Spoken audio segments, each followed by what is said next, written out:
পুজো দেওয়া হয়ে গেছে। নমস্কার বন্ধুরা, পুজো দিয়ে রান্নাঘরে চলে গেছি। তবে মাছটা ভেজে তুলে রাখছি, করবো বলেছি। এই জিরে দিয়ে দিয়েছি, এই সবজিগুলো দিয়ে দিলাম। আজকে কিন্তু আর অন্য অন্য রান্নাগুলো দেখাইনি বন্ধুরা, আজকে অনেকটা বেলা হয়ে গেছে তো। তারপরে ওই পাশের ঘরের নাতনিটা খুব এসে থাকে, ওর সঙ্গে একটু খেলা করতে হয়। ও বারবার টেনে টেনে বাইরে নিয়ে চলে যায়, যার জন্য রান্না করতে দেরি হয়ে গেছে।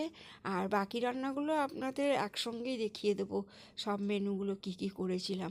তো মাছের ঝোলটা জিরে ফোড়ন দিয়ে ওই শীতকালে সবজি, শিম, আলু, বেগুন দিয়ে, খুব বড়ি দিয়ে, ধনেপাতা দিয়ে এরকমভাবে করবেন, খুবই টেস্ট লাগে। পাতলা ঝোল খুব ভালো লাগে। রুই মাছ তো অনেক রকম করেই করা যায়, তো এখন শীতের সবজি যখন আছে তো একটু শিম দিয়ে, একটু আলু বেগুন দিয়ে, ফুলকপি দিয়ে সব রকম করেই করি আমি।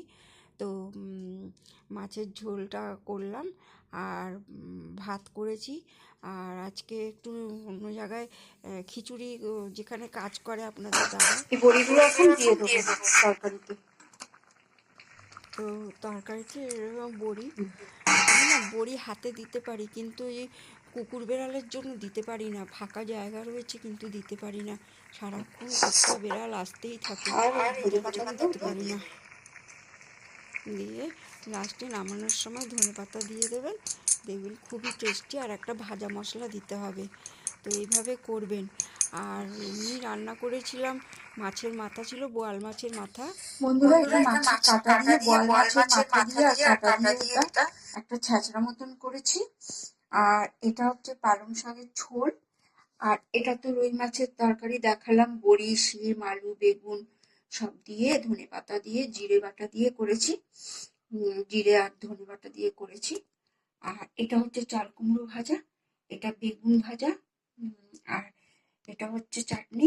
আর এটা বক ফুলের বড়া। বক ফুলের বড়াটা আজকে অন্যরকম করে করেছি, যেহেতু ফুলগুলো ফুটে গেছিল তাই। আর এটা ঘি, এখন খাবো আমি। তো ভিডিওটা ভালো লাগলে সকলে লাইক, কমেন্ট, শেয়ার করবেন অনেক অনেক।